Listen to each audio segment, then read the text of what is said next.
بسم اللہ الرحمن الرحیم، السلام علیکم، میں ہوں حمزہ اشرف اور میں ہوں صفیہ خان۔ شامل کرتے ہیں ہیڈ لائنز۔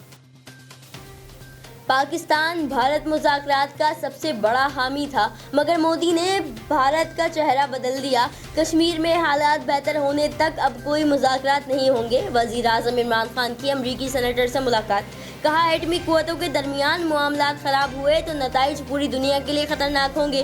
وزیر اعظم کا مسئلہ کشمیر اجاگر کرنے پر امریکی سینیٹر سے اظہار تشکر۔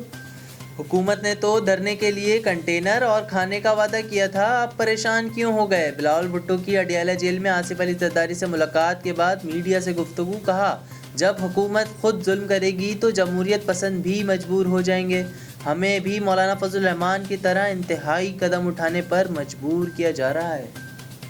ابھی صرف 13 ماہ ہوئے ہیں، لوگوں سے صبر نہیں ہو رہا۔ مدینہ کی ریاست پہلے دن نہیں بن گئی تھی، پاکستان بھی آہستہ آہستہ بدلے گا۔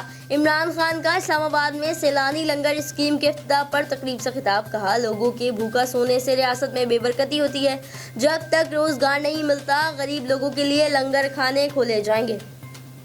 شہد سے میٹھی، ہمالیہ سے بلند اور سمندر سے گہری، پاک چین دوستی۔ وزیر اعظم عمران خان کا 3 روزہ سرکاری دورے پر روانہ ہو گئے۔ وزیر خارجہ شاہ محمود قریشی بھی ہمراہ ہیں۔ چینی قیادت کے ساتھ مسئلہ کشمیر، علاقہ سلامتی پر 2 طرفہ اہم ملاقات ہوگی۔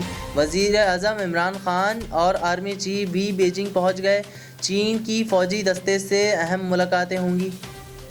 کیا مولانا فضل الرحمان بھارت کے ہاتھوں میں کھیل رہے ہیں؟ وزراء نے سوالات اٹھا دیے۔ علی امین گنڈا پور کا مولانا پر کشمیر کاس کو نقصان پہنچانے کا الزام۔ کہا پاکستان مخالف مہم کے تمام ثبوت موجود ہیں، قانونی نوٹس بھیج دیا ہے، 15 دن میں جواب نہ آیا تو ثبوت سامنے رکھ دیں گے۔ شاہ محمود قریشی بولے 27 اکتوبر کو حکومت کے خلاف احتجاج سے کشمیریوں کے جذبات مجروح ہوں گے۔ فیاض الحسن چوہان نے بھی فضل الرحمان کو آڑے ہاتھوں لیا۔ فی الوقت اتنا ہی، مزید خبروں اور اپڈیٹس کے لیے وزٹ کریں ہماری ویب سائٹ csnlive.tv۔ اس کے علاوہ آپ ہمیں فیس بک اور ٹویٹر پر بھی جوائن کر سکتے ہیں۔ دیکھتے رہیے CSN۔